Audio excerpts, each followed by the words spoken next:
Welcome to the Guy at the Movies podcast with Joe and Sean. I am Joe. He is Sean, and he is looks jubilant tonight, ready to roll. Well, I found myself a little bit upset because I was hoping to book a spot on the Guy at the Movies podcast, and instead I'm at the Guy at the Movies landscaping company. So I don't know exactly. It's rather unfortunate, but referring to next week's guest, Rudy Giuliani. I cannot wait to hear his thoughts on Bad Hair from Hulu. Oh my God. Well, Sean, great to have you. We do have a wonderful guest tonight, the Casual Moviegoer. How's it going? Oh, it's going great. It's going great. Thank you for having me. Very happy to have you here. How did the move go? I know you just had a major move in your life, and the apartment was not cooperating. Yeah. It's been a tumultuous month. So, I moved to Toronto from my home city of Ottawa in Canada. So I did not have to deal with all this election stuff that you guys were dealing with. I was watching as a viewer. I was rooting for you guys, and luckily you guys made the right call. You were like a frustrated upstairs neighbor for the past 4 years. Probably. Right. Turn the music down, please. So moved to Toronto. Everything was looking great, and then 2 weeks ago, water damage in the new apartment. This is a new build apartment, and we were the first tenants in, so we thought everything would be great. But as we're now slowly learning, if you're first in, you're most likely to encounter the most problems. Right. So water damage. It was a faulty pipe. It was nobody's fault.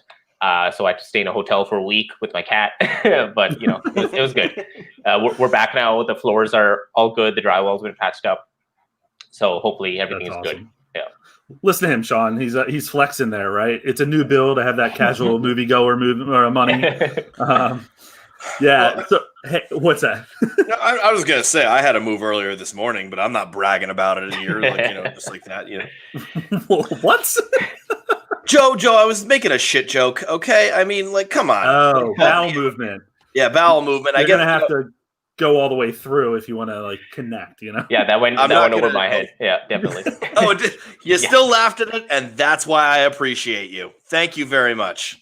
All right, well, we're going to move on a second to give Sean an opportunity to collect himself and his bowel movements. But we like to start off with what we've been watching. And honestly, I have not really been watching anything because last week was, as was mentioned, the election. And I was glued to CNN nonstop. They called the election when I finally left the house to go to Best Buy briefly. I got a text message 10 minutes later. So that was fun. But I did start watching a movie, and I actually have a question for you guys. But I started watching this film called The Climb that has kind of been out lingering for quite a while. It's a buddy comedy-ish type film. I am not one to shut films off, but I did this one. Wow. And I gave it a half hour, maybe 40 minutes, and I could not find one thing that I could grasp onto. I did not like it. Oh, so was it just really slow that you just couldn't find anything that hooked you, or? That's exactly right. It was very slow. I didn't like the characters. I didn't like anything that was going on in the movie. I mean, I didn't get I got what was going on. I didn't understand where it was going, and I didn't care to stick around to find out. It's about an affair, right? That's something I don't know much about it. I just know it has to do with an affair. It's essentially the best friend has an affair. This is the most I'll say about it, because honestly I can't say anything more because I shut it off. But the best friend tells his buddy who's getting married that he had an affair with his wife. There's an or his future wife, his fiance. There's an accident with a bike and some guy. There's a fight. They go to the hospital. When the fiance shows up, her and the friend again start kissing, and the other guy catches them. Fast forwards a little bit. It's kind of done in chapters too. It's chapter 1, chapter 2. And then fast forward, she dies somehow. And then it's kind of them reconnecting, but it's so stupid. I'm so sorry, but it's so stupid. Have you guys ever shut a movie off like that? It takes a lot, but I definitely get there. It might be that something has been interrupted Like the viewership of it has been interrupted, and then I don't really feel like going back to it. And that is definitely something that has unfortunately plagued me quite a bit. But off the top of my head, I can't quite think of anything. Yeah, no, not at this moment. But I am definitely not against shutting off a movie. I've done it a few times. So I understand I should give movies more of a chance, but I'm also aware that like time is precious, right? Like if let's say this movie is 2.5 hours long, in that 2.5 hours you could watch maybe 2 episodes of something or watch another movie or get something done. It's just there's so much content out there. I don't see why some creators think that they can put something out which requires you to like put all your focus and attention when there's so much competition out there. That's just my feeling. Like have you guys seen I'm Thinking of Ending Things?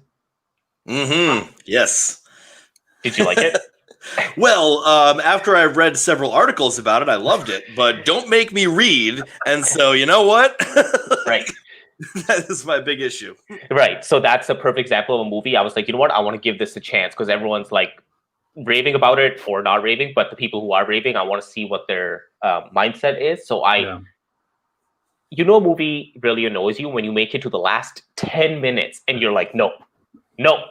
I don't know if you like, Joe, have you seen it or no? I have not seen it yet, actually. Okay. That's one of those films that's on my list, but it keeps getting replaced by other ones higher. Right. Yeah. I'm just gonna tell you right now, there's some interpretive dancing at the end, which was my no, fuck it. I'm not that was your cue anymore. to go. Oh, yeah.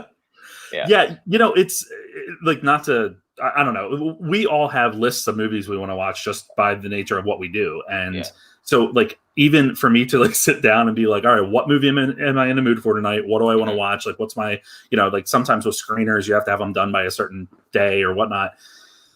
Oh God, that was the wrong decision. Have you guys ever walked out of a movie in a theater? Which one? It was the remake of Willard back when I was in high school. Oh, Crispin Glover, baby. Yep. Yes. Out of it. The one I walked out of the theater of is incredibly shameful. And I want to give a little bit of context, but first I want to say what it was. I walked out of The Bourne Identity. Now, yeah.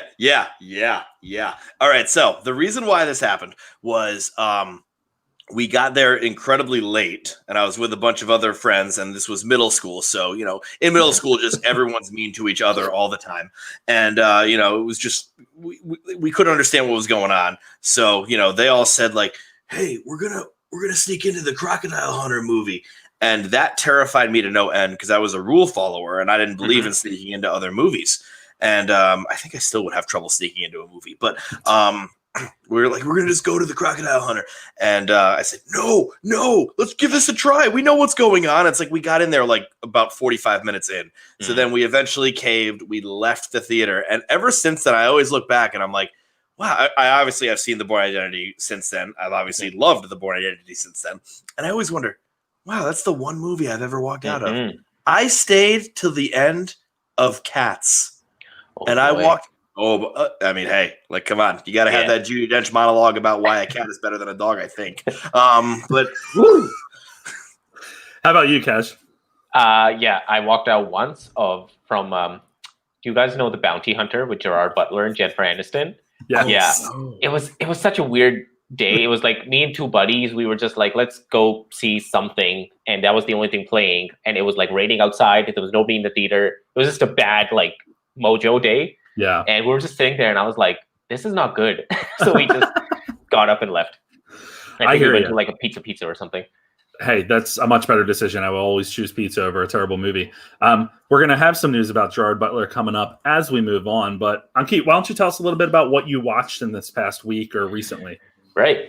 So as I mentioned, because of the whole water damage, I was in the hotel. So I didn't really get to watch the like list of movies that I have. I did watch some hotel TV though, and something that came on was Happy Gilmore, which I actually have never seen before. I mean, I enjoyed it. I laughed, I chuckled a lot, and I definitely think if I had watched that movie when it came out, I would appreciate Adam Sandler's movies more because I get his comedy style, but I just don't have that like nostalgia that like hooks me to it. You know? Right. That's a really good point. Right. I mean, I couldn't help but notice all the like slapstick gags in this movie, which I feel like a lot of people enjoy. But I was like, oh, that person fell. Okay, that person fell again. Oh, now she fell. Oh, this guy got hit in the head. You know, it was like a lot of the repeat moments. But that being said, compared to his like later stuff, I did enjoy Happy Gilmore quite a bit. Then other than that, I've been watching some TV shows. I watched Truth Seekers, the new Amazon Prime horror comedy by Simon Pegg and Nick Frost. Not bad. It wasn't bad. It was a lot scarier than I thought it would be. I figured, Really? I thought the whole horror thing was just like a gimmick, but it was going to be a comedy. But like the creature design is really well done. Like sometimes they just like show the like monster or the ghost or whatever, and you're like, wow, yeah, I'm feeling some sort of like nervous energy. Yeah. How about you guys? Talk to me about Possessor. And the reason I'm saying, or actually, you know what? Let's hold on because I know that that's also on Sean's list. Mm-hmm. Sean, what have you? First of all, I want to hear about Holiday. I want to hear everything about Holiday. So that's the one I got to start with is Holiday. Whatever. Tell us what you watched. Well, no, I'll start with Holiday. Holiday was a movie that has actually a very interesting and kind of fun premise, where it's like having these two friends that pretty much are the dates to everyone's holiday. Then from there, it falls apart very, very poorly. And it just sort of is something where the chemistry is off. The people like act goofy, and hey, I love people acting goofy, but in something where they wanted it to be a real, true romantic comedy, and then the people act unrealistically goofy, it does not work really the same way. I may have been a little bit too harsh on this movie. Maybe I gave it an F. Maybe I should have given it a D just because, like, hey, it showed some promise with its premise. But I just couldn't get past the fact that there wasn't one good thing about this movie, really, at this point. Tell us more. What else have you watched here? Oh, let's go with the rest of them. Okay, so I'll save Possessor for the end, just so we can all talk about it. But we have The Elephant Man and Shampoo were my classic one. Or no, The Elephant Man, Shampoo, and Pressure Point were my classic movies. Elephant Man, amazing classic David Lynch, where David Lynch, people have called that like David Lynch's awards ploy because it was like more normal than the rest. I think like it's just something that's actually truly a magical thing where you get like Lynch's weirdness in there a little bit, but it is a classic, well done movie. Made in 1980, looks like it was made in 1945 in a great way, like very authentic in that department. I really loved that. Performances great abound. Shampoo was probably the most surprising for me because the premise is like Warren Beatty is a male hairdresser and has sex with every woman imaginable. And like that was where it ended. But in fact, this is taking place during like, the election of Nixon, and there's a cultural divide happening. And this character that we're supposed to hate because he's basically cheating on his girlfriend with everyone in the world. And you just sort of say to yourself, you're supposed to hate him. You sort of understand the depravity of his character. Not that you excuse it, but just understand it. And it's really just like this kind of like marvelous movie that, was marketed to be, Warren Beatty has all of the sex, all of it. And it's the plot of Don't Mess with the Zohan also. Honestly, he's very much like the Zohan, like if he was just born in America. So that one was lovely. Pressure Point was Sidney Poitier and Bobby Darin. Bobby Darin plays a Nazi in the movie, yeah, I don't know. I mean, hey, but like he plays a Nazi in the movie, and he's a prisoner, and Sidney Poitier is the one that is going to be rehabilitating him, or is basically his in-prison therapist. And you can imagine how that would go, and it goes exactly how that goes. Once again, another great one.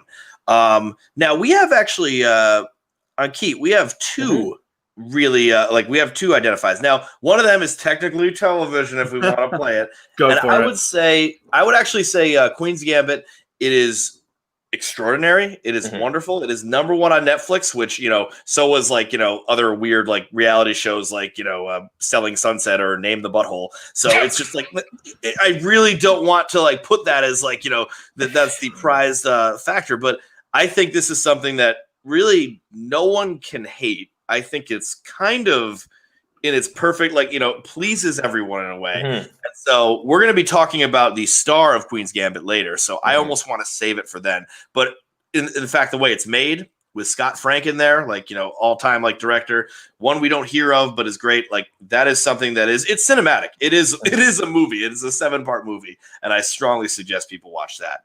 So let's go head to head on Possessor, buddy. How'd you like Possessor? So I really enjoyed it. I wanted to support a good old Canadian film because I am a Canadian boy. And yeah, the theaters are open here, so I did actually go and watch it in theaters. Nice. And yeah. I mean, I did think it was a little slower than I imagined, but I didn't hate it. It was a surprise, but it wasn't a bad one. But I really like that. I'm blanking on the name. Brandon Cronenberg. Now, David Cronenberg is the dad. Brandon Cronenberg. I like that he's carving out his own niche. He's not just trying to do like overly grotesque stuff just to like match what his dad did. He has like his own vibe. Not that is to say I love the gore in the movie.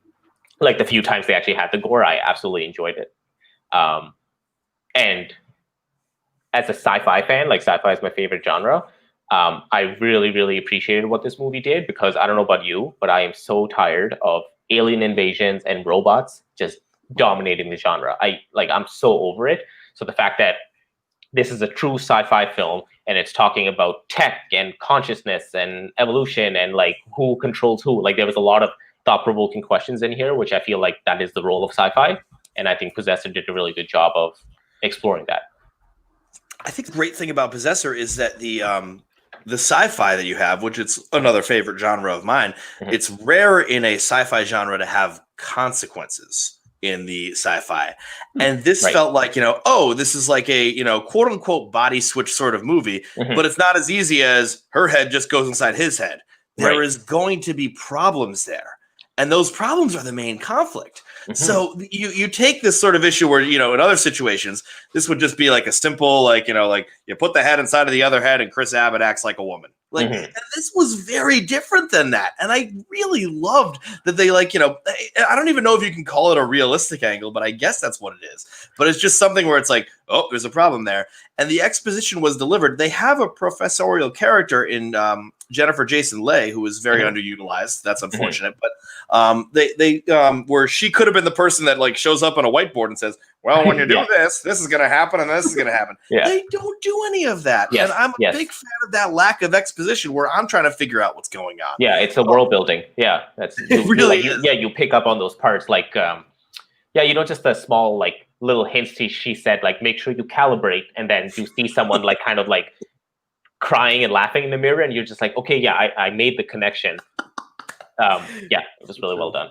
Is it a horror movie? Like, is it actually like scary? Thriller. I'd say thriller more than horror. I know this is annoying to do that, but like there's some grotesque violence in it, but it's murder violence, which means like, hey, someone's getting murdered and there's like assassination kind of stuff. But in terms of the whole movie, I was never scared as much as it was just a suspense thriller kind of thing for me. Right. Yeah, I would be in the same boat. I think if you're squeamish, you might consider it a horror, but I definitely wouldn't classify it as a horror. Okay. One more thing about it, which I don't know, I've tried to read up on it a little bit and nobody's been talking about it. I don't know, Sean, if you have noticed this. Wait, sorry, Joe, have you seen the movie? I have not seen it yet, but this is not a spoiler. I don't think. We'll figure it out. As I mentioned it, if you get pissed off, it's a spoiler. Did you kind of pick up on any sort of like, I found they had some commentary about kind of dealing with sexual orientation, like people like dealing with like trans specifically, kind of like there's that moment where she's like where Chris Abbott is having sex with his girlfriend, and then they kind of do the switch where she is in his body and like she has his genitalia, and there's also the moment where he like slips on like her face. Like there's all these like different little plot points, but I don't know, I felt like it was speaking to something, but I haven't seen anyone explore it, so I don't know if I'm just overthinking it. I never thought of it, but now that you say it, it's very clear cut if you really think about it. Where like literally this is, I don't know how much of the premise is, but a woman is going inside of a man's body basically. And so that is pure, like, that is a description of trans as someone who knows little about it. I believe that that's kind of like, I feel like a woman inside of a man's body or a man inside of a woman's body. And, I think there's a self-discovery. There's an interesting thing there. There was a conflict between the two people. Would that be something that people go through. Once again, straight white male, so goddamn out of my depth. It does seem like there's like issues that can be touched upon that, and I can see you sweating. It's like I'm gonna figure this out as I talk. Truly terrified. I'll have more commentary on that after I watch it. It's been on my list to see. But I'll keep an eye out for that. I have been wanting to watch it, but because I thought it was a horror movie, as it's gotten later in the evening each time, I'm like, don't know. I would like to sleep tonight. So we'll see. I'll check that out. There's a lot of vaping, though. I'm going to warn you. Oh, God. Everyone vapes. It's like a bleak future. Everyone's vaping, and it's like, oh, no. It's the darkest timeline. That's horrific in and of itself. All right, let's move on to movie news. Starting off with what we have in terms of movie releases. So we did find out that Disney / 20th Century Pictures is delaying Free Guy, which is the comedy from Ryan Reynolds, as well as Death on the Nile, which is the sequel to the film that I'm forgetting. Orient Express. Murder on the Orient Express. Yeah. In my head, I was like, Choo Choo Train. Choo Choo Train movie. Yeah. Murder on the Choo Choo. The one with the Imagine Dragons song in the trailer that everyone was pissed off at. Yes. At least it's not Creed. Maybe we'll get Creed in one of the next ones since they're apparently going to be reuniting. Anyway, so they were supposed to come out in December. They are both being pushed to presumably sometime next year, but they have yet to be added to the release schedule. Marry Me, which is a movie that I didn't know about until I just read that it was delayed today, was originally supposed to come out in February, is now coming out in May of next year. It is starring Jennifer Lopez, Owen Wilson, and Maluma. Maluma is a really kind of like, I think he's making his like North American impact recently, but I believe he's a Latinx star that is just really like taking off. But essentially, Lopez and he are married. They're big musicians. I think they're supposed to stream their wedding or something. She finds out right before that he's cheating on her. Colin Firth. That's our next story that I'm reading as I'm talking. Owen Wilson is in the crowd with his daughter, and somehow they end up getting together. Owen Wilson and Jennifer Lopez. So, if that's your thing, that's coming out in May of next year. And finally, Monsters heading to Netflix. Have you guys heard of this? It was titled All Rise. It stars Jennifer Hudson. Who else is in it? Jeffrey Wright. Whole cast of characters. John David Washington. Oh my God. About a young black man in Harlem who is charged with felony murder. And it just sounds phenomenal to me. It debuted at Sundance in 2018, and it is coming out. Netflix just acquired it, so Netflix will be releasing it at some point. But that sounds like I think a perfect film for this time in terms of, following social themes that we're all embroiled in. What do you guys think? That's probably why it was acquired. I mean, they're 100%. I hate to think that a Hollywood studio head was just like this summer was just like, ooh, we got to grab this, and that makes me feel yucky. But at the same time, we're going to get some content out there that's great. I'm curious why with those names, why was it like on the shelf since 2018? It sounds crazy to me. Yeah. Well, I feel even if it's bad. Yeah, I don't think. Well, even though he's the son of Denzel Washington, I don't think John David Washington was that big of a name back in 2018. That's true. Jennifer Hudson, like, she's such a talented actress, but she's mainly done musicals, right? Like, I don't think. Is this a musical? I'm genuinely asking. No, no, it's not. But I definitely do think Netflix is probably going to release it soon. Then, if they want to get that Oscar, like the awards ballot run, I think they hedge all their bets with all the like hardcore dramatic movies at this time of year. Yeah, it's definitely something that I'll be watching. I mean, I love films that dive into social issues like that, and the cast is just phenomenal. There's actually a lot more cast members that were listed, but I ran out of time in updating the story before we jumped on because it just broke, or I just got the news before this. So the next one, though, is something that I'm very interested to talk to you guys about because it is yet another zombie film. Colin Firth is set to star in New York Will Eat You Alive. It's an adaptation of the popular digital comic Zombie Brother that is being adapted by STX Films. Todd Strauss-Scholson will direct, and Channing Tatum is producing. Why not? Are we zombied out, Ankit? I am definitely zombied out. I am trying to remember the last zombie movie I watched. I honestly can't remember because I think I've actively been avoiding them. Yeah, I'm with you there. Ever since The Walking Dead kind of reached its saturation point. Like I haven't seen the show for like years, but I was still saturated at a certain point because now there's all these spin-offs and I don't know about you guys. I haven't like really seen a zombie film that I don't know speaks to me on a new level. Train to Busan was the last one I saw where I was like, okay, this is really cool. But then the sequel came out and it became a zombie film, like what you would expect, and I did not enjoy that at all. Sean, how about you?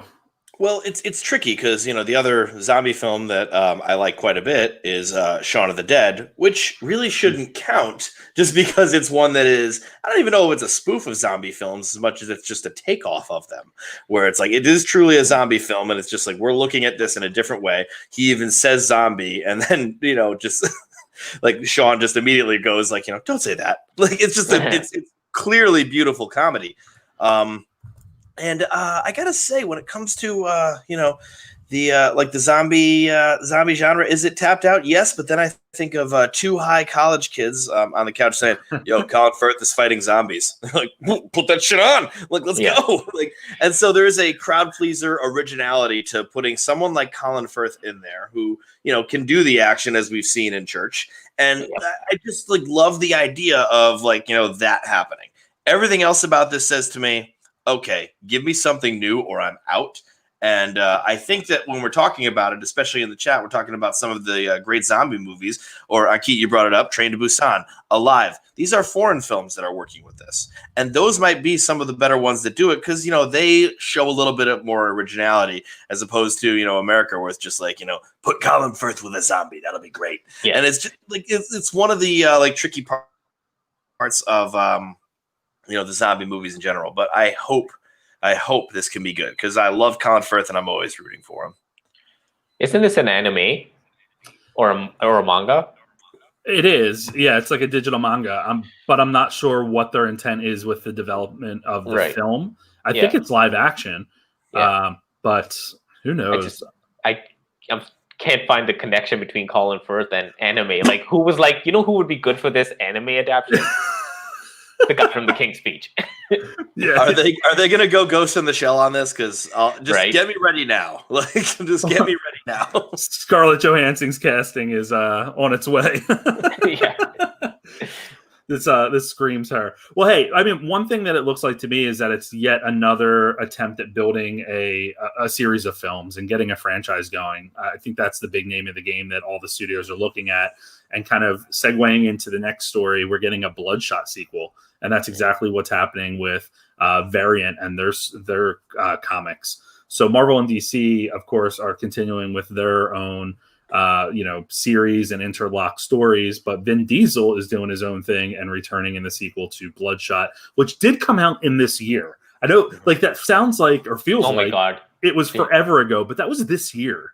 Wow. Which is insane. But it made 33 million plus in theaters worldwide, which isn't a lot, but of course it was one of the first films to debut on VOD as a theater and home experience. And clearly they were happy with it. Were you happy, Sean, with Vin Diesel as Bloodshot?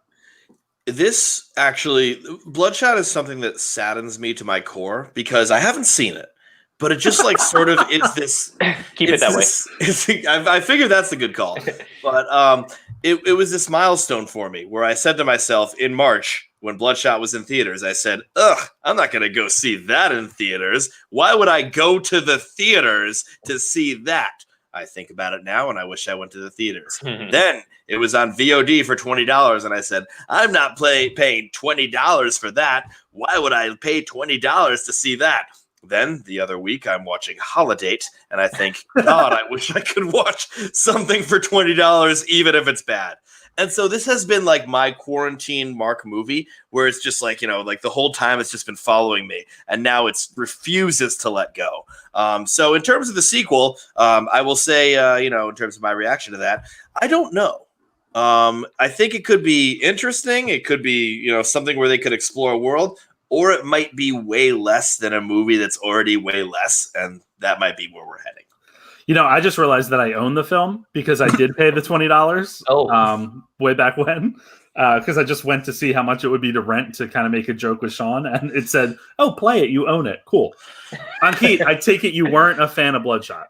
No, and I think I remember we had a conversation, Joe, back when it did come out. I was not a fan of it because I believe at this point, comic book movies should not be playing it safe.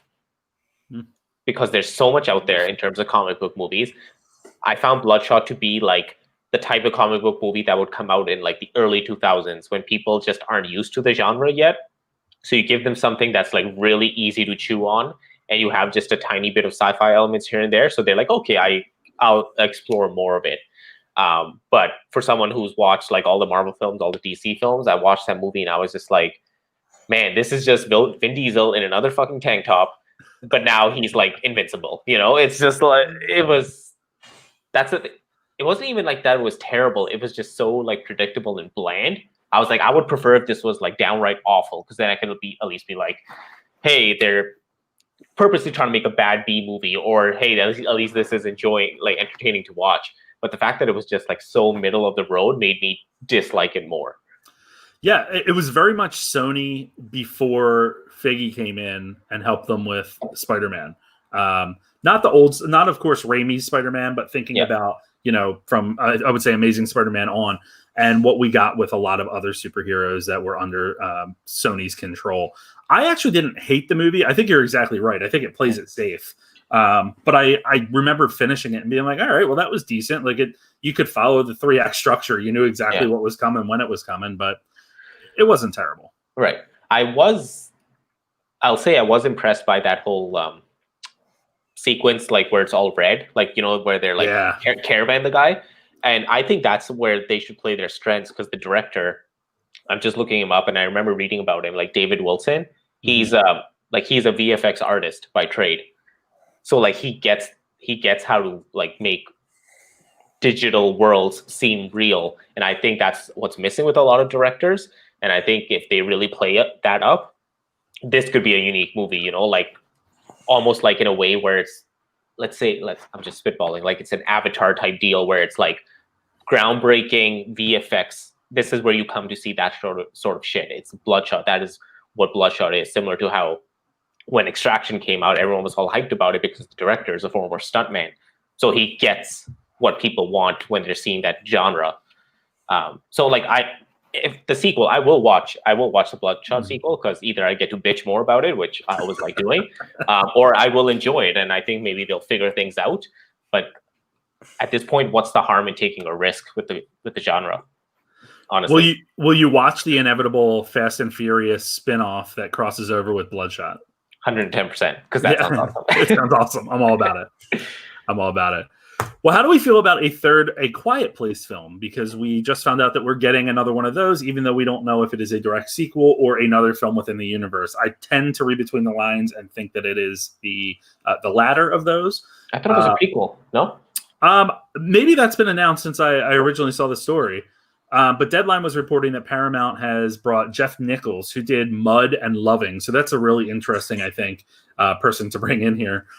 To write and direct the third A Quiet Place film. Of course, the first two were written and directed by the star, John Krasinski. And at the time that I posted the story, the plot details were currently unavailable. But with A Quiet Place 2 coming out in April of 2021, vaccine pending, the third film is already scheduled for 2022. So they're certainly building this universe, it looks like. Mm-hmm. Sean, is that something you're into? Absolutely. Keep going with these. The first one was amazing. And this tells me that it's like, okay, we're making a third before there is a crowd reception of the second. Now, that means that they have a lot of faith in the second. That means that the eyes that have seen the second know that it's good and know that the people are going to love it. Could they be wrong? No. Movie studios are never wrong. But I love the idea of like just Chris. Like I loved the idea of A Quiet Place 2. It was one of my most anticipated movies because this was something where it's like it's Krasinski doing the same thing again, and that I'm saying that in a complimentary, great way. Mm-hmm. He's using his same stuff. He's going to be behind the camera the entire time, with the exception of a couple of flashback scenes, so he can really focus on what he creates. And I absolutely was very excited for it. I'm not excited for him not doing this third one. I understand it's based on his idea, but I just don't know if the guy that does Mud and Loving, I mean, that is someone that has a visual world that has, those are some very tough films to deal with. So, he knows how to do visual devastation in a way, but does he have a way to do that with monsters? I don't know. That's a really tough line to cross. And I think that, hey, directors are directors. Directors can do great things.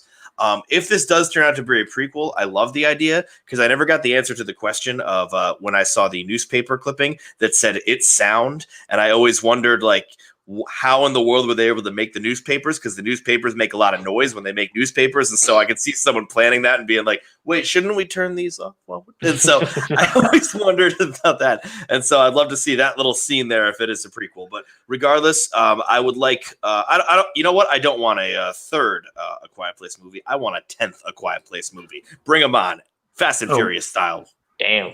Interesting. Ankeet, before we jump to you, I'll just say that I looked it up real quick on Screen Rant, and they're suggesting that that it is based on an original idea, which we knew, but I guess Krasinski in the past had wanted A Quiet Place 2 to focus on potentially other survivors, and of course that's not happening. So that potentially could be what they're doing, is spinning off to looking at other other survivors and other people within the world. We are getting kind of that a little bit based on the trailer for A Quiet Place 2. We do meet other individuals, but the outlet Screen Rant also does point out that the Deadline story never refers to it as A Quiet Place 3. Mm-hmm. So, it's never not, doesn't mean that can't change, but are you into this? Should we keep going with this series? Sure. Yeah, I like the first one. I missed it in theaters, which I feel like is part of the experience. Mm-hmm. So when I saw it at home, it still had a bit of effect, but not the same. The second is what I expected. That happens in every dystopian film is, well, now you've gone used to the monsters of the zombies, and now you have to worry about the people, right? So I get that's where they're going. You don't know that. A third, I do agree. If they want to make a third, it should be a prequel or a spin-off, only because I don't know how far this quiet gimmick can go. Like after 3 movies, like if it's all about just being quiet, does it still have the same feel, or like you're expecting it now, right? So then you really have to hope the movie itself, like the plot, the character development, is strong. And if it's not, then I could see this going downhill quickly. To me personally, anytime a franchise goes past 3 films, it drastically reduces in quality. Mm-hmm. So, they're making money. I get it. Studios need to make money, so they're going to keep making these films. I'll be optimistic. That's new for me. I'll be optimistic. I think I'm with Sean in the sense that I really wish that Krasinski would still be behind the camera, but at the same time, it will be nice, I think, after 2 films to see some new life breathed into the way that the films are presented. I imagine he's going to stay on as executive producer, and of course, if the idea is his, he's going to be tied into it. Mm-hmm. So who knows? That should be interesting. I do worry that they're beating the idea to death, because I think the first one was such a marvel in the way that it was surprisingly tender in terms of the story of the family. But we'll see. It's interesting, as Sean said, that we are getting news of a third one before the second one has even debuted. So here's hoping that we're on an upward trajectory and not leveling off and just trying to do a cash grab. Mm-hmm. Ankeet, how did you feel about the film Rebecca, by the way? Did you watch that? No. do you plan on it? No. Okay.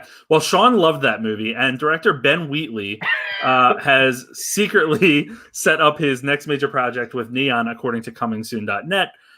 It is filmed, or it is called In the Earth, and the filming just wrapped. So it actually was happening during the pandemic. Apparently, Ben Wheatley is known for psychological horror films, which I did not realize. I really don't know much about him, to be honest. But In the Earth is expected to deliver a timely story set in a world that searches for a cure to a disastrous virus. Okay, as a scientist and park scout venture deep in the forest for a routine equipment run. Through the night, their journey becomes a terrifying voyage through the heart of darkness, with the forest coming to life around them. Ankeet, thoughts? Okay. It sounds cool. I've seen a few Ben Wheatley films before, specifically High Rise and Free Fire. So High Rise I really enjoyed, even though a lot of people didn't like it. I like the concept more than anything. So I feel like Ben Wheatley is really good at like coming up with a strong concept. It might just be that execution where he wavers a bit. I don't even know what Rebecca's about, but it is a horror-ish, right? Yes or no? It should have been. Yeah, very much should have been. Okay, yeah. Well, I definitely won't watch it now. But yeah, it sounds cool, and I like his style. I like his vision. He's really into like certain things that other directors aren't doing. So I'm excited for sure. Sean. So I have heard like a lot of different opinions about Ben Wheatley, and all of them have been great. So I need to watch more of his movies because I think I watched his worst one when it came to Rebecca, because I think this turned into like it feels like I want to believe it's not his fault, because it seems like this was something where it was just over studioed to death. I mean, we're talking about Netflix, and Netflix sometimes gives a lot of freedom and sometimes doesn't. Maybe it's really bad and it's Wheatley's fault, maybe not. But I want to give more to him because it seems like from the other descriptions of the other movies, he's actually got this really distinct and really interesting style, like you were saying. Yeah. And I love the idea of this movie. This movie sounds great. I will be open to seeing this. And I think that I had another opinion. What I'm going to do, though, is I'm going to keep on talking until I actually talk about that opinion and make sure that it's going. I mean, I think what I like about this is this movie looks British as hell. And right away, it's just like, oh, British horror. I'm like, all right, I'm in. Like, let's do this. Yeah. I hope this works. Oh, this was the other thing I wanted to say, is that we're dealing with Neon here. And Neon's got good movies right now. They're going to become the A24. Meaning that they're going to become like, oh, this is Neon, this is a great movie, and then Neon's going to be hated by people, and then memes are going to be made about Neon instead of memes being made about A24. But I think that, I think both studios are lovely, by the way. Don't at me. Or at me, please. I need the followers. But I do think, like, Neon grabbing this, Neon helping develop this, that's something right there that, like, sounds like the best part of this, really.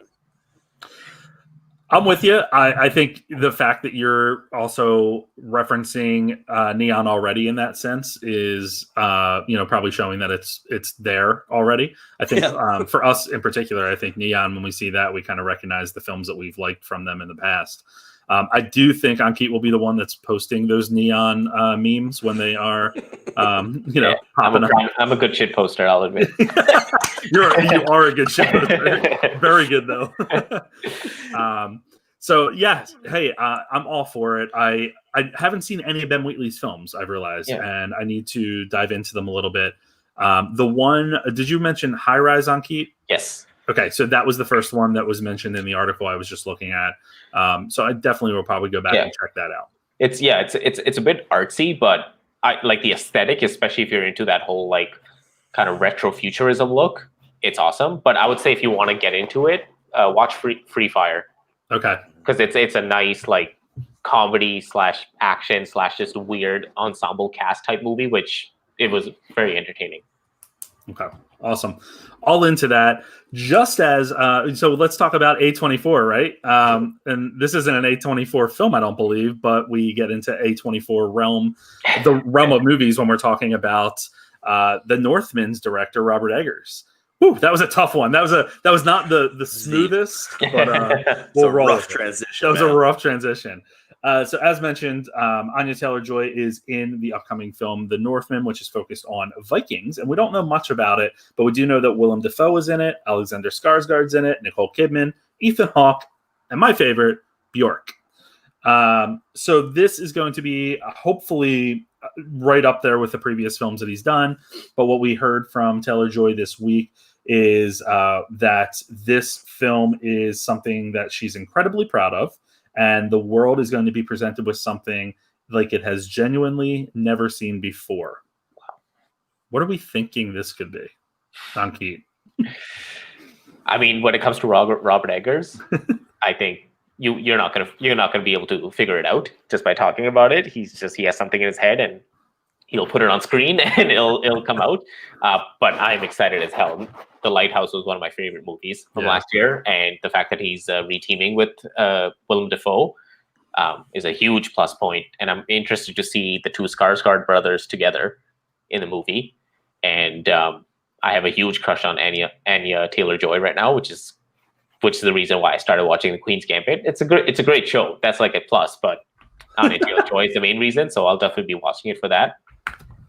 But I didn't know Nicole Kidman was in it or Ethan Hawke. Like that is. Oh, Klaus Bang is in it too. Damn. Sorry, I'm looking it up right now on Google. He's getting more and more excited as he goes. Klaus Bang, he was Dracula on the Netflix show. Oh yeah. Yeah, in my opinion, he should get at least one turn as James Bond. Honestly, you should. I don't know if you guys saw Dracula, but he is oozing with charm and charisma, like crazy. He is. I'm going off topic. Robert Eggers movie sounds great. I'm all for it. Do you know when it's coming out? No, but just a little bit more about the specific story. It's centers around a Nordic prince who sets out on a mission of revenge after his father is murdered. Ooh. All in. Sean. So, Eggers is incredible.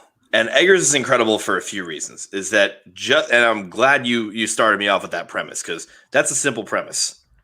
And that simple premise is going to get unfolded and refolded and messed up. Think about the premise of The Lighthouse. Guys get left on an island on a lighthouse. Yeah. They go crazy. That's really it. And then it just goes from there. And I love the idea of a movie that is so confusing that I really can't explain that well. But I know the premise enough that I'm not confused. The same thing with The Vavitch. And The Vavitch is great because I will stick with that. I'm not going with The Witch. It's The Vavitch. And what's great about The Vavitch is that it is also a simple premise. Family was convicted of some sort of blasphemy. And then all of a sudden, witchcraft is happening. And that's really it. So Eggers does the simple premise and then really unfolds it into something that makes you wildly uncomfortable and just puts you into a new world. That's the other part of Eggers. You're in that world. This is a Viking movie. I can't off the top of my head name a good Viking movie. I can't off the top of my head name a Viking. Yeah. And so he is putting something that is incredibly challenging, and he's just straight up going for it. And he's going to put us in this world. Eggers could do anything. Eggers could do a very easy movie and make it amazing and still make it challenging. But he is going to go for a genre that is challenging. Yeah. I understand why our top story is our top story, and I get it. But this is the most exciting news. Other movies can get released. That's fine. Okay, other movies can get released in the future. This is the only movie that will ever matter forever. Okay, I have hyped this. The hype cannot possibly. The hype is going to be larger than Anya Taylor-Joy's beautiful giant eyes. And I think about the other thing there with her is that by the way, tremendous crush as well. Just absolutely beautiful. But love you, Sam. And the thing about her is her performance in Queen's Gambit is so incredibly good with just glances, with just simple physical positions. Yeah, she's very expressive. It's just unbelievable in the way she's put there. And I am just truly blown away by it. And I think that something in an Eggers movie can also just capture that.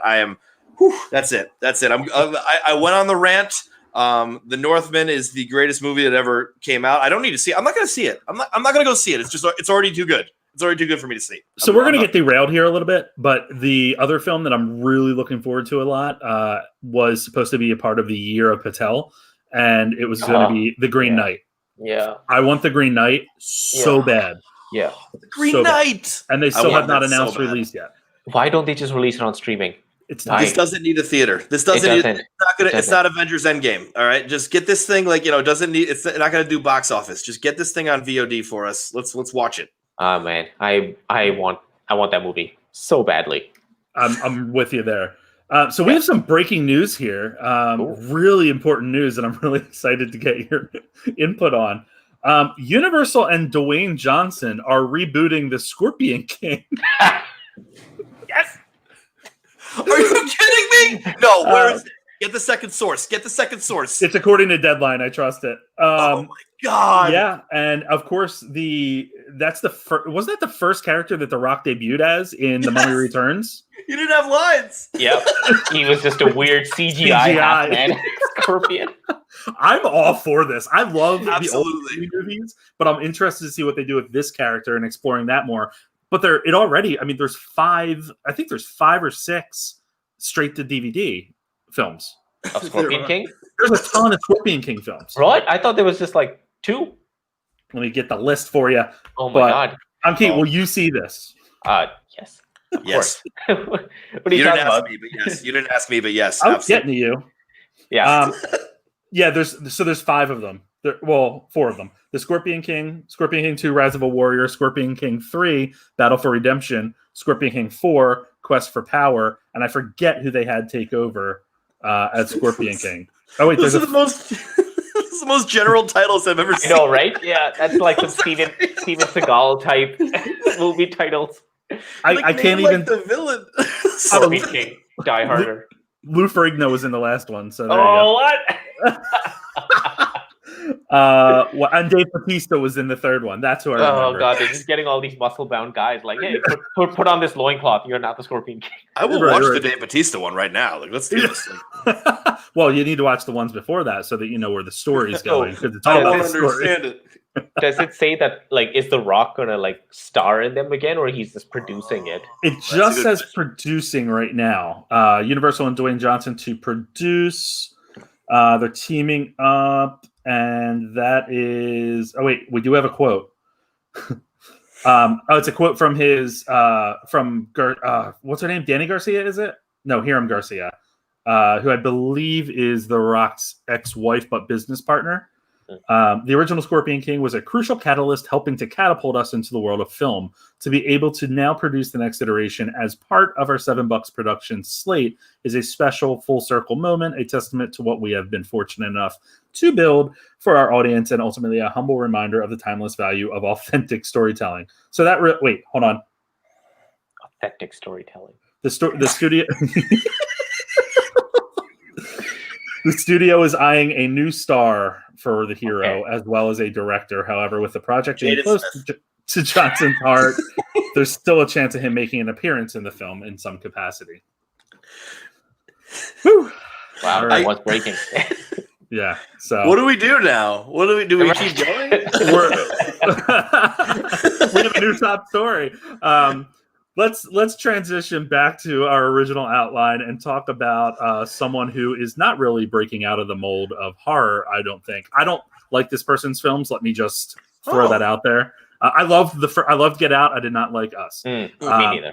But Jordan Peele's next horror film is set at Universal Pictures. Will be coming out July 22nd, 2022. Pandemic pending. The plot and the title are currently unknown, but there it is. How do we feel, Ankit? So I am in the same boat as you. Love to Get Out. Did not like Us. I found there was too many plot holes in Us. Mm-hmm. But this news is... I'm optimistic about this news because it looks like he has time to develop it. I feel like with Us, studios were rushing him because they knew he was such a big name after Get Out. He only had like a year and a half, 2 years after Get Out to release Us. And I think that's where a lot of it fell apart. But now 2022, Us came out in 2019, right? So that's going to be 3 years that he's had time to write and develop this. And I think that's going to be the biggest difference is how much time he can dedicate to it. So I think it could be a smash hit. And he's doing all these production projects right now. So he's probably like absorbing a lot of different creative ideas and being introduced to a lot of creative people.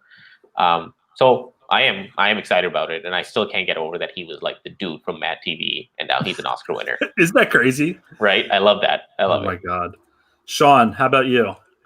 So I mean, I'm someone that loves both of the movies, but can obviously see why people don't like Us. Because, you're right. Plot holes abound. Yeah. I think it was more of this like thinking art piece kind of thing that he was doing, which I appreciated. I enjoyed the intellect, but you're right. As like when you're thinking about it in realistic terms, it's like, well, that doesn't make a hell of a lot of sense. And so, I mean, I think that someone like him, it's going to be very interesting because Get Out was obviously this tremendous like cult movie that turned into a hit immediately and got nominated for an Oscar and really threatened to win Best Picture in what I think was a February or March release, which is actually impossible.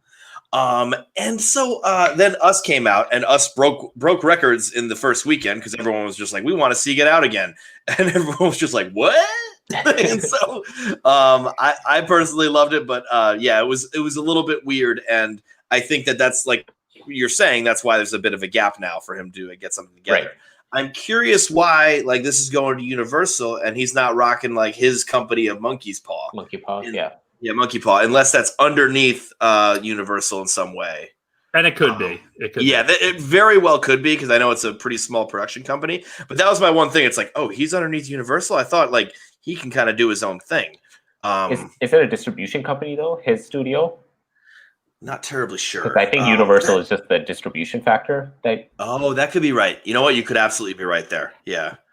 And I mean, I love to see what he has next. I'm very curious to see what he has next. I think he did something like Get Out, which was just like, just beautiful in every way and pretty much the like perfect piece. Then he was just like, I'm doing something crazy with Us. And, I love that he did something crazy, but yeah, I think now he's going back to, maybe he's going to try to do something a little bit more crowd pleasing, a little bit more, interesting. He has produced everything. So he knows like how to be in that producer chair and he knows how to like, maybe like draw in a crowd a bit. Is this the Scorpion King reboot? I thought about saying that. So I'm kind of stuck on that for going back to Scorpion King because I was thinking about what actor they could get in that role, and the actor that I want to see in that role is Maida Masad. Yes, so bad. Great choice. I think he would be perfect for that. Yeah, and the fact that he hasn't really gotten much outside of Aladdin, and he was in that Ben Platt movie as well. Oh God, the one about the Toronto mayor, the old Toronto mayor, Rob Ford. Oh, you never saw this? No, what is this? This was a movie? Run This Town. It's called Run This Town. Oh. It's not the best movie, but it was entertaining. but anyway. And, so, yes. And he's Egyptian. And he's Egyptian, too. Which hits the... That would be a huge thing. Yeah. I'm all about that. Sorry to cut you off there about Jordan Peele. But the crazy thing with that is we have no idea what this movie is going to be, and we probably won't even know until we see it. That's how they usually are. But we do know what we're getting from Gerard Butler's next film, which is the fourth installment of the Olympus Has Fallen series. This will be titled Night Has Fallen. And as Luke said in the comments, yes, that is what happens. Angel Has Fallen director Rick Roman will return to direct. All the films have been moneymakers, and they're not necessarily terrible films. I mean, I think some of them are pretty routine. You kind of know, like, they're just action crazy. But I tend to enjoy them. Olympus Has Fallen, London Has Fallen, and Angel Has Fallen. Sean, have you seen these films? I have seen the first one. Okay. I didn't love it. I watched on the 4th of July, so I should be getting kicked out of the country soon. It was just something where it just had some things missing with it. There was some really cool action scenes that was there, and it had the good action thing. I think maybe it's and not that he's an ordinary guy because he's a Secret Service member, but like, it's got like the ordinary guy and the circumstance of trying to say, like, put everything together that I've just seen too many times. And not that like, I'm going to say, hey, that action movie plot is recycled. I get it. That's how that works. But for some reason, it just didn't really like pop out at me. Well, didn't they have like the exact same premise, White House Down? The same year? I was going to bring that up. White House Down and Olympus Has Fallen came out both in 2013. White House Down was starring, I think it was Jamie Foxx and Channing Tatum. Yeah. And then this one, of course, was Morgan Freeman and Gerard Butler. So, no, I'm sorry. Morgan Freeman wasn't. Yeah, he wasn't. Eckhart was the president. That's right. Eckhart's the president, yeah. Yeah, got it. There we are. What about you on? Oh. Go ahead. It was just great that, White House Down involves Jamie Foxx as a black president who stomps a terrorist face in saying hands off the Jordans, which is just really tough to get your hands around. It's just really a difficult one for me. I just moved on there, but so I guess White House or Olympus Has Fallen is the better one. One little interesting anecdote though, when you had this in the outline, I thought the movie was just going to be Has Fallen. Like, as in the fourth one, they just kind of gave up and they were like, everything on the ground, everything. All right, sorry, Aki, you go first. Oh, no. I have zero commentary on this. I've not seen any of the Fallen films, not even one. I do recommend them. I think they're interesting. I for one love a good cheesy action movie. I'm not opposed to watching those. It's a popcorn flick, Well, and hey, we're getting Greenland from them, so that's not looking great. That's coming on VOD in January, maybe. I feel, or December. I don't know. It keeps getting moved. That's the media. Well, December, so it could get the Oscars. Yeah. Right. Anyway, let's move on to the top story that we want to talk about. We did touch on it a little bit last week in terms of stuff that was happening with Johnny Depp. A little bit of background: Johnny Depp and Amber Heard were previously in a relationship. They have been involved in a libel suit in the United Kingdom in which Depp was suing the Sun and the owners of the tabloid The Sun for referring to him as a wife beater. Last week, the judge in the United Kingdom in the case ruled for the Sun, so saying that there was enough evidence against Depp. That is, pretty a tough place to be. It's going to definitely fold over into the case that I believe is pending in Virginia, where it is between the two of them. There's a lot of vitriol out there on the web right now about this case. It's very fascinating to me in a sense, only because there are a lot of statements out there about things that Amber Heard has done. She's admitted in statements that she was physical with Johnny Depp. There are other statements that seem to reflect the opposite as well, that Johnny Depp was involved in some way too. It's just really, I'm going to use the term again, vitriolic. It's a little crazy. So what we found out was that Johnny Depp is departing the Fantastic Beasts franchise. He was playing Grindelwald or he played it in the first two films, was supposed to play it in the third, which was currently being filmed. He filmed one scene before they let him go. The Warner Brothers had asked him to step down, and he agreed. Warner Brothers is still paying his 8-figure salary because he had a pay and play contract, which requires that. So before we get into some other news that is broken about this, I do want to talk a little bit about the tough subject of, Amber Heard and her role still with Warner Brothers in Aquaman and the Aquaman series. And then, overall, we kind of have this, I would say, umbrella of discrimination in a sense when it comes to J.K. Rowling, who has just been sort of on like a downward trajectory when it comes to comments about transgender people and other shit she says online because she has all the money in the world and doesn't care anymore. What do we think about this? Keith, do you have any thoughts? So just in general about the whole thing? Or? In general about the whole thing. Yeah. I'm going to have to find my words because this is obviously a sensitive topic. I think this is, I don't think either of them are innocent in this whole thing. I think it's a very toxic relationship. What's really been like bumming me out with this whole situation, like you said, Joe, about what's happening online, is how a lot of people are just blindly supporting Johnny Depp. Mm-hmm. Like Amber Heard has already come out and said how hard it is to be a spokesperson as a woman for domestic abuse, mm-hmm. and how there's like just this like culture of like ganging up on somebody who speaks out, which, whatever. But it's just like not everyone, a lot of people are just like completely not even believing Amber Heard, even if it is true or not. It's like nobody's giving her the benefit of the doubt because they love Johnny Depp so much. And it is like this blind devotion, which I find is really scary personally. So I don't know if you guys follow Wasted on Instagram. It's like a, whatever. It's just it's a big Instagram page. They post like memes and fight videos and all this kind of stuff, whatever. They posted about it, and they usually never do movie news. And the picture was so infuriating to me. I had to like scroll past it because it was a picture of Winnie the Pooh, right? And it was there was a picture of Winnie the Pooh with like Christopher Robin as a kid, and then a picture from the movie Christopher Robin where Ewan McGregor is playing a grown-up version, and it's him holding Winnie Pooh's hand. And the caption was like, "We were there. Johnny Depp was there for us when we were kids, so it was Winnie the Pooh as a kid. Now we have to be there for him as adults." So, and it just pissed me off because everyone was kind of just like, well, we have like this nostalgic attachment to Johnny Depp.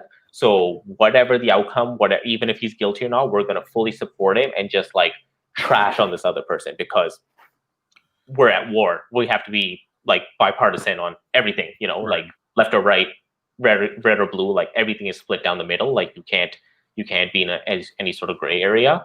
And honestly, that has been the biggest thing that's been annoying me, and like just it's heartbreaking, honestly, just because Amber Heard could be telling the truth. She could have been like really badly abused, and this could be like awful for her that they closed the suit. It had been closed for a couple of years, and then Johnny Depp's the one who brought it back up, and now all this like hatred is being poured back towards her, even though she like donated her $7 million that she got from the civil suit, you know. So it's like, yep. Again, I don't think she's fully innocent, but I also don't think that she is like 100% lying. And same for Johnny Depp, you know, like I'm sure there are some parts maybe that the truth is being twisted, but I do think there's a lot of it that did happen. Yeah. Yeah, I'm with you. It's the most interesting piece of this and disheartening piece has been that it seems like there's been a regression in how we are treating Amber Heard in this situation. And, you know, in the light of Me Too and all of that, that's exactly what the whole movement was about, was the opposite of what's happening right now with Amber Heard. So that's just kind of what's been interesting to me, because a lot of people are playing like armchair quarterback and armchair critic towards both these individuals, when what you're reading are articles that, and Sean, I think you mentioned this when we were talking, it's tough to kind of get what the truth is, because the truth isn't necessarily out there. There's court cases going on. But what we do know is that we do have a UK decision, and we'll learn more. You know, one of the other pieces real quick to this is that there is that Virginia case I mentioned, and the judge recently ruled that Depp had to be there in person for his depositions. And they were thinking that because Fantastic Beasts 3 is already in production, that was also part of the maneuvering there due to quarantining and stuff like that, that went into the decision. But I don't know. What are your thoughts, Sean? I know we talked a little bit about it. Yeah, I mean, if I'm going to go first from a completely movie standpoint, I honestly, and this is without the controversy going on, and I can't stress that enough. I can't stress that enough. I don't think Johnny Depp's that great of an actor. I think he puts on costumes. I think he wears makeup, and I think he does impressions. I can't really think of good performances I've seen from him. And this is before this stuff happened. I thought this. And so that being said, I'm now going to look at this with this one. Oh, also, this is the other half of it, is I don't really care about these Fantastic Beasts movies. Yeah. I think that you're making 5 movies out of what I think was like a small, fairly short story. I don't know much about Harry Potter things, but like it wasn't even a story. It wasn't even a story. It's like a pamphlet, right? She wrote the whole story. The book itself was a textbook. Yeah, no, that's ridiculous. Okay, so already, like I was never into these. I have not seen any of them. I have not been interested.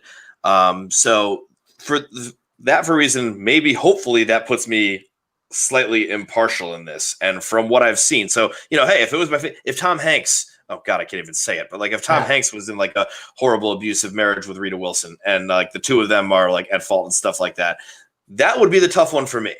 So for these Johnny Depp fans, maybe I would say like, hey, that would be the tough one to swallow. I don't know what I would do with that. I would like look at all the information that sided with Hanks and say that's the only information that exists. So in that regard, I get it.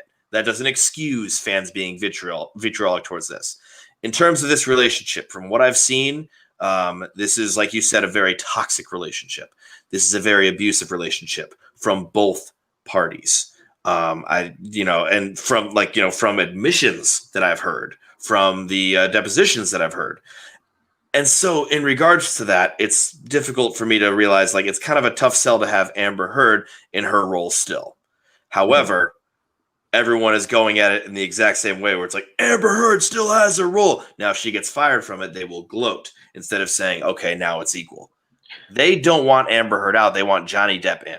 Yep. And that's all they really care about is they want him there. Good point. There are people from my seat that don't care about Johnny Depp as an actor and don't care about the Fantastic Beasts movies that have started posting about this week. Yep. And they are posting about it saying like a man is being persecuted. Yep. And that's where this lies.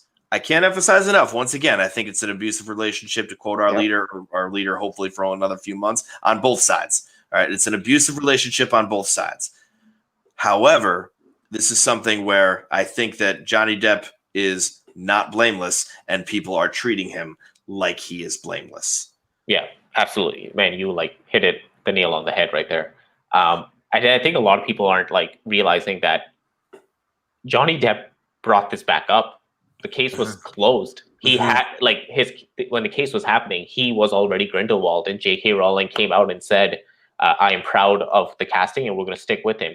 He could have had a job, but he brought this case back up. And it's because they're in the production process. There's so much pressure on Warner Brothers to get him out. Aquaman 2 is not going to come out until December 2022. Everyone's going to forget about this when that happens. You know, they're going to forget about it in a week. So it's just like, it's all this like hatred that's just being spewed out for something that is not going to matter to us, like as a movie going audience. It's not going to matter to us in like 2 weeks from now. It just makes this Sadly. Even more infuriating. Yeah. Yeah. Should Amber Heard be removed from Aquaman 2 at this point? I mean, I feel like if she is, it's purely just because of a statement. I don't think she was like that important to the role that if she was recast, I would really notice or like care that much. But to Sean's point, I would probably only get involved in caring is because of how people are treating Johnny Depp as a man, as a victim, and who is being like manipulated by a woman. That would probably be the only reason why I would want Amber Heard to stay, because I don't want that side to like win, you know? Yeah. Amber Heard is also not a good actress. So, you know, I mean, like, once again, there's the impartial for me where I don't like Depp or Amber Heard as actors or actresses. And so it seems like, would they want this controversy? It's like if you had like, you know, just to go to sports, if a quarterback used a racial slur and he's also not that good, it's kind of like, let's just get him out of here and do somebody else. Like, and I think that might be the case here. But once again, it is something where, you know, we have this feels like all of this feels like Me Too backlash. And if Amber Heard gets removed, it'll be Me Too backlash, where, you know, we are, you know, saying that, you know, this Amber Heard story is being used by people, once again, that don't care about Harry Potter or Johnny Depp, but it's being used as the believe all women. See, she's lying. She's lying. And they really want to hold on to that. And they want to like just stuff it into a pillow and cuddle with it. Right. And I just think that that's like the scary part of this. And once again, you know, I can't, I want to just say this each and every time. Neither are blameless. Okay. We are not defending Heard. We're not defending Depp. But some of you are defending Depp. That's a problem. You should be defending neither. And that's where this really lies. Yeah. Yeah, absolutely. I'm with you there. My larger thing here, and we don't need to get into this, but Warner Brothers, I don't know what the hell they're doing in handling these issues, because it's number one, it's this situation. You have the Ezra Miller situation when he dropped the woman. You have the Ray Fisher allegations that they're just like really playing shitty with him in terms of trying to discredit him and his allegations in the media and all the back and forth that's going on.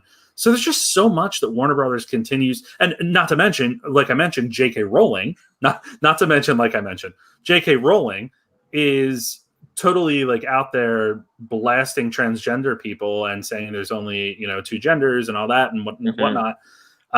But they're not doing anything about it because she's a cash cow. And one of the articles pointed out that because of all the money the Harry Potter series made Warner Brothers and continues to make Warner Brothers in other ways, you know, she has a lot of sway at the studio. So I don't know. Go ahead, John. I just now like I even want to make that connection because I didn't even think of that. All of the other assault allegations. The people that are upset that Johnny Depp got removed. Are you upset that Ezra Miller is not removed yet? Are you upset that the producers are not removed yet that were involved in the Ray Fisher allegations? Are you upset that what was the other one? What was it? J.K. Rowling. Well, J.K. Rowling, and then there was another one. I thought there was another assault thing. Maybe those two. Maybe just those two. Never mind. I had a momentum going, but I lost it. Okay, so but isn't it the same thing as like when a Captain? Well, here's the weird relation I'm going to make it. But when like a Captain Marvel movie comes out and it gets panned before the movie's even released, but other films, with male leads, or it's such a sexist approach that we see. Yeah, unfortunately, and I think it's like it was bled out of the Me Too movement a little bit, and it's now finding its way into other places publicly within the film industry that is really going to be troubling down the road.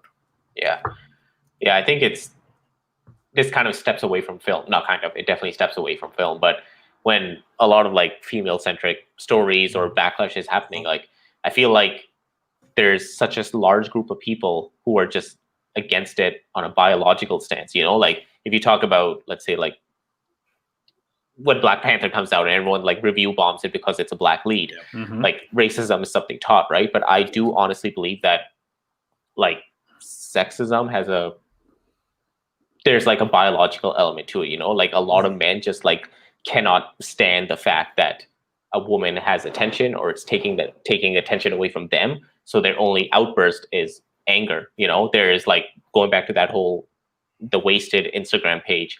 I've had to unfollow a lot of pages because I've seen a rise in like almost incel content where it is just like hammering the same message over and over again about women are lying, women are manipulative, women are abusive, men are victims. We're just trying to like go about life and we're just constantly being targeted. Like, and it's becoming worse. That's the bad part. It's not like people are coming to defend it. I'm seeing like every day more and more comments come out and everyone's like repeating the same message, and it's turning something that used to be a niche part of the internet and putting it on a mainstream level.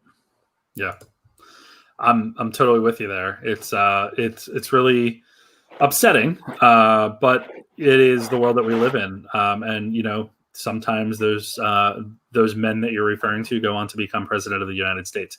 So there is my political joke of the week. All right, so let's separate that whole thing that's happening and just report on this news real quick that just broke before we came on. But Mads Mikkelsen is reportedly in talks to replace Johnny Depp as Grindelwald. And it is a big role, a very big role.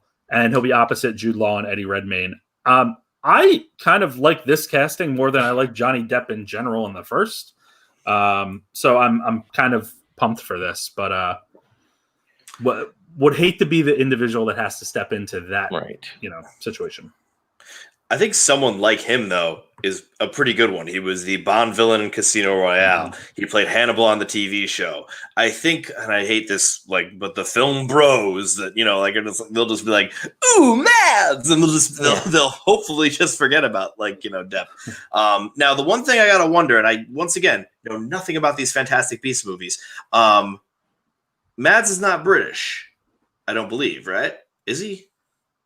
I believe he's from Norway, or he's Dutch. Yes, that's what I thought. Yeah. And so, I mean, hey, I'm sure he could do a British accent. So right on, go for it, dude. But that might be the interesting thing there, because usually the Harry Potter films they're British actors. They're British actors all the way. And now I realize I'm saying that with Johnny Depp being the person before that who wasn't a British actor. And so look what happens when you put an American actor in there. I think that that was at least the original 8, or 7, I call them.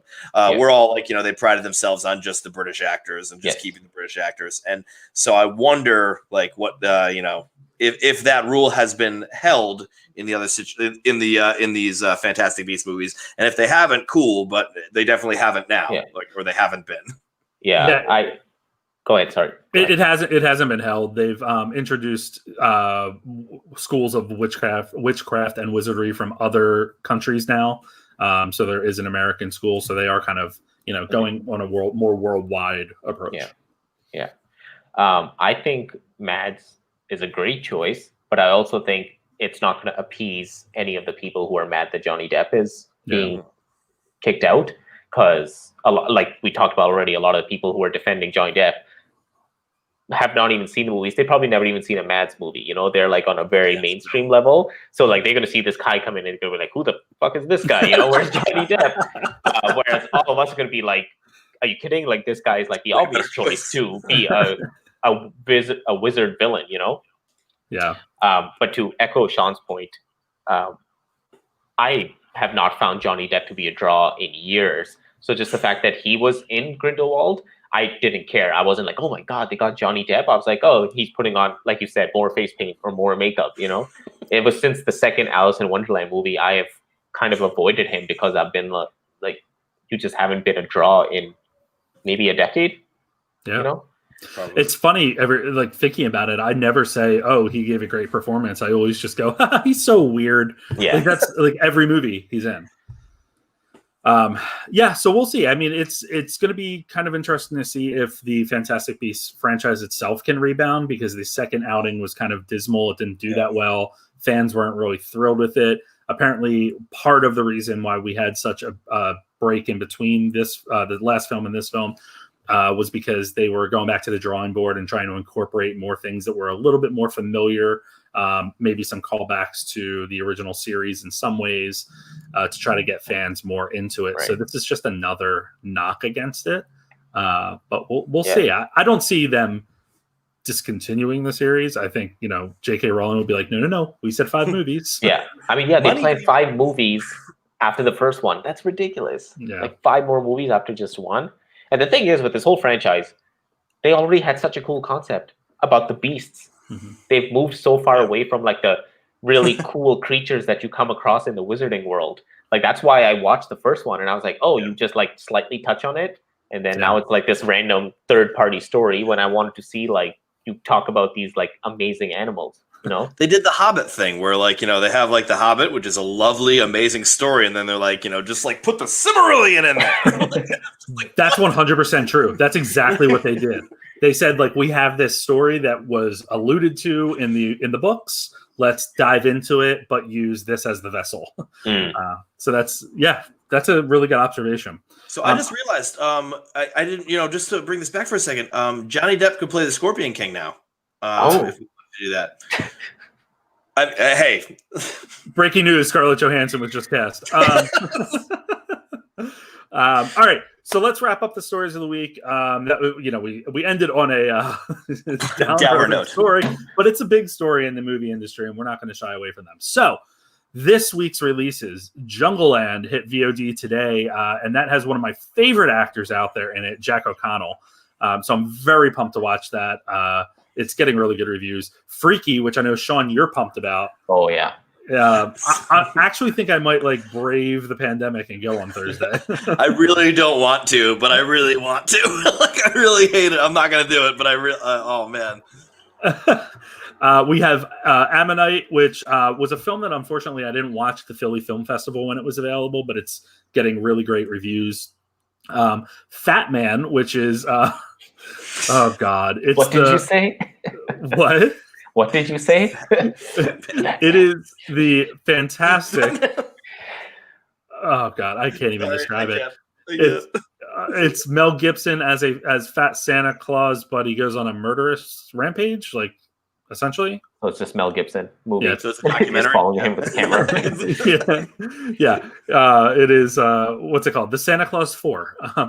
Anyway, Jiggle Jangle: A Christmas Journey on Netflix. Who our friend Brando Critic, or what our friend Brando Critic said was not a great movie, but The Climb, which is the one I couldn't make it through, hits limited theaters on Friday, and The Life Ahead on Netflix.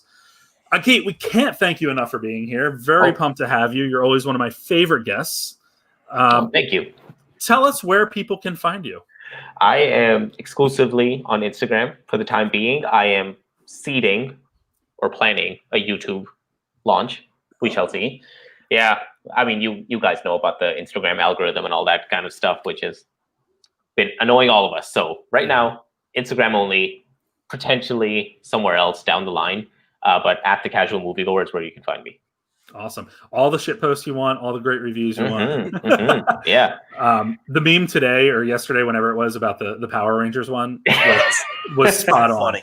And I was like, I feel attacked, but I recognize it. Oh man, yeah, I've been wanting to say that for a long time. I've actually been using it, which is even worse. I go to it when I need some help. What am I doing? Sean, where can people find you? They can find me on Instagram at Math Teacher Movies, where I review movies from old and new times. I also do Monologue Mondays, What the Oscars Got Wrong Wednesdays, and Final Shot Fridays. I also review TV shows. Haven't figured out a way to work that in there. Yeah, it's so catchy everywhere else. It's like TV. Yeah. TV. Or TV. So one thing for me, you can find me at Guy at the Movies on Instagram, guyatthemovies.com for all the movie news, and Guy at the Movies one on Twitter. A new exciting announcement that I'm pretty pumped about, I've been working on it for quite a while now, is a new podcast that's going to debut next week. It's called Never Coming Soon. So each week we'll have a different focus on a film that was in production and reached varying levels of production and didn't make it to the big screen for one reason or the other. So it's actually a lot of fun to research. So I'm looking forward to debuting that. You can listen to us anywhere that you get your podcasts, on Google Podcasts, Overcast. I always say Overwatch, the video game. Overcast, Apple, and all the other big ones, Spotify, all that stuff. And please wear your damn mask, people. It is insane out there. Wear your mask. Are you guys still wearing masks up there? In Canada? Yeah. Yes, when you go out in public, you have to. If you're seated on a patio or something, you don't have to. But Gotcha. Everyone is very strict here. It's nobody thinks this is a conspiracy. Must be nice. Yeah. Tell us what that's like. All right, guys, appreciate you being here, and we will chat soon. Thank you for having me. This was a lot of fun, and you guys killed it. You're really organized with all this kind of stuff. Been on a few different podcasts. Both of you for sure. But no, yeah, and Joe, you I don't know how you pump out all this content, man. It's crazy. I cry a lot. But no, it's been fun. Very happy to have you here, and we'll chat again soon, guys. Right. See ya. Thank you. Bye. Bye.